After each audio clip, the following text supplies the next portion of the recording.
.के study point में आपका फिर से स्वागत है। मैं प्रेजेंट हूँ SBI clerk previous year exam part 2 with solution. This is the part 2 second है ये।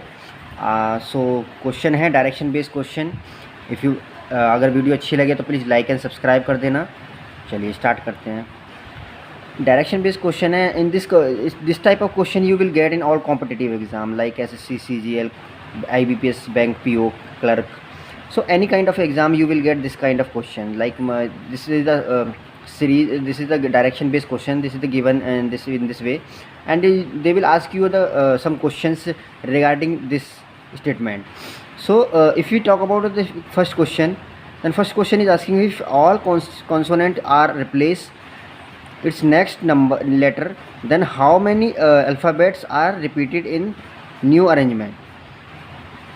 तो रिप्लेस करना है नेक्स्ट लेटर से। अगर यहाँ पे अगर कोई कॉन्सोनेंट है जैसे के है तो के के बाद एल आएगा, तो के उसके बाद मतलब आपको ये मतलब पूरी सीरीज़ वही रहेगी, वोवल्स वही रहेंगे और ये आपका साइन भी वही रहेंगे।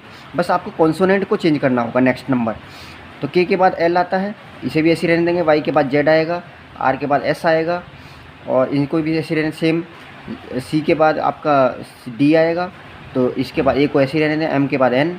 इस तरीके से इन दिस वे आपको इस तरीके से सीरीज़ बनानी है। और आपको question is asking about the how many times this is repeated, तो आपको आंसर इस तरीके से लिखना है। तो मैंने यहाँ पे I have check that this series and you is two times, so ये repeated 1 times only, so answer is 1 times. So this is the answer of this question. If you talk about the next question, the question is asking about how many such symbols are there in above arrangement, each of which is immediately preceded by consonant but not immediately followed by vowels. मतलब कि preceded मतलब preceded का मतलब होता है starting, कोई number starting हो रहा है कॉन्सोनेंट से but not immediately followed by vowels, उसके बाद वोवल्स नहीं आना चाहिए। तो मैंने देखा कि उसके बाद वोवल्स नहीं आ रहे हैं, जिसमें उसके बाद कॉन्सोनेंट से शुरू होने के बाद तो ये पहला नंबर, ये दूसरा और ये आपका ये इस तरीके से ये पॉसिबल नहीं हो पाएगा। लेकिन अगर आप देखें तो कॉन्सोनेंट से शुरू होने के बाद आपको ये भी नहीं होगा, ये वोवल्स है और ये कॉन्सोनेंट है और ये आपके साथ followed by vowel, not followed by vowels. तो ये third, first, second, third and अगर if we talk about the this one fourth and fifth, क्योंकि टी से 5 यूज़ हो रहा है साइन, तो ये मोर देन 4 टाइम्स हो रहा है, तो 5 टाइम्स कह सकते हो आप इसे in this way. If you talk about the other question, if you talk about the next question is asking about the how many such alphabets are there in the above arrangement, each of which is immediately proceeded by and immediately followed by symbol. जो proceeded and immediately जो alphabet है वो proceeded हो और immediately followed by symbol. तो ऐसा इस तरीके से अगर आप अरेंजमेंट से कॉपी करें दोबारा से, तो सेम अरेंजमेंट मैंने वहीं से कॉपी किया और उसमें मुझे फाइंड आउट हुआ कि एक ही नंबर है जो प्रोसीडेड और फॉलोड बाय हो रहा है कौन अल्फ़ाबेट सिंबल से, तो ये ओनली 1 आंसर है। So this is the answer of this question. So next proceed करते हैं। Next question, which of the following element 10th to the right of the element which of the 18th from the right end. तो right end की बात हो रही दोनों point of view से, तो राइट एंड दोनों हैं। तो आपको क्या करना होगा, इसमें एक ट्रिक होती है, आपको क्या करना होगा, राइट एंड से दोनों में मेंशन है तो आपको 18 - 10 करना होगा, ताकि आपको 8th पॉइंट हमें मिला और 8th पॉइंट राइट से हम काउंट करेंगे। तो this is the trick to solve this kind of question, like 1 2 3 4 5 6 7 और 8 नंबर जो होगा वो एस होगा आपका राइट से, तो ये आपका आंसर एस होगा। This is the answer of this question. I hope you will understand all the things. If you have any doubt you can comment me. Next question की तरफ प्रोसीड करते हैं। Next question is direction based question है ये भी, और ये next question जो है वो आपका डायरेक्शन बेस है कि आपको डिस्टेंस नॉर्थ ईस्ट में या साउथ ईस्ट में, मतलब आपको this kind of question you will get in a competitive exam. Like I will explain all the things. First read the question first. Point A is 8 meter north of point B. Point C is 4 meter east of point B. Point D is 5 meter south of point B. Point C. Point F is 5 meter north of point E, which is 8 meter east of point D. तो point F is 4 metre west of point G, point H is 8 metre north of point G। तो ये आपका question है और आपको solve करना है इस तरीके से। ये डायरेक्शन बेस्ड क्वेश्चन है और डायरेक्शन बेस्ड क्वेश्चन एग्जाम में बहुत ही ज़्यादा इंपॉर्टेंट होते हैं। तो स्टार्ट करते हैं। देखो, अगर आप पॉइंट कहा जा रहा है point A is 8 metre north of B, तो B का नॉर्थ में, तो आप देखेंगे कि आपको जो A पॉइंट है वो नॉर्थ की तरफ है। अब आप यहाँ से स्टार्ट करते हैं कहीं किसी पॉइंट, पर्टिकुलर पॉइंट से 8 मीटर ऊपर जाएंगे नॉर्थ की तरफ को ऐसे, तो ये आपका A हो गया। अब point C is 4 metre east, और पॉइंट C जो है वो ईस्ट में है, तो ईस्ट की तरफ इधर चलेंगे 4 मीटर, तो 4 मीटर आपका इस तरीके से सॉल्व होगा। उसके बाद कहा कि जो D पॉइंट है वो 5 metre south of point C, तो D जो है वो साउथ में है पॉइंट C के, यानी कि C पॉइंट ये हो गया, 5 मीटर यहाँ पे आ गया साउथ की तरफ, इधर आ गया। तो इसके बाद अगर आप बात करें तो पॉइंट E की बात करें तो ये चीज़ 8 metre east of point D, तो D की तरफ, ईस्ट की तरफ चलेंगे, यहाँ से साउथ से ईस्ट की तरफ को चलेंगे यहाँ।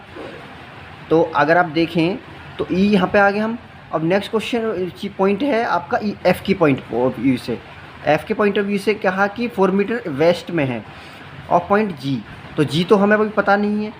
तो अगर आप नेक्स्ट लाइन पढ़ें H is 8 metre north of point G, H जो है वो नॉर्थ में है G के, तो G और H का कॉम्बिनेशन बन गया है यहाँ से।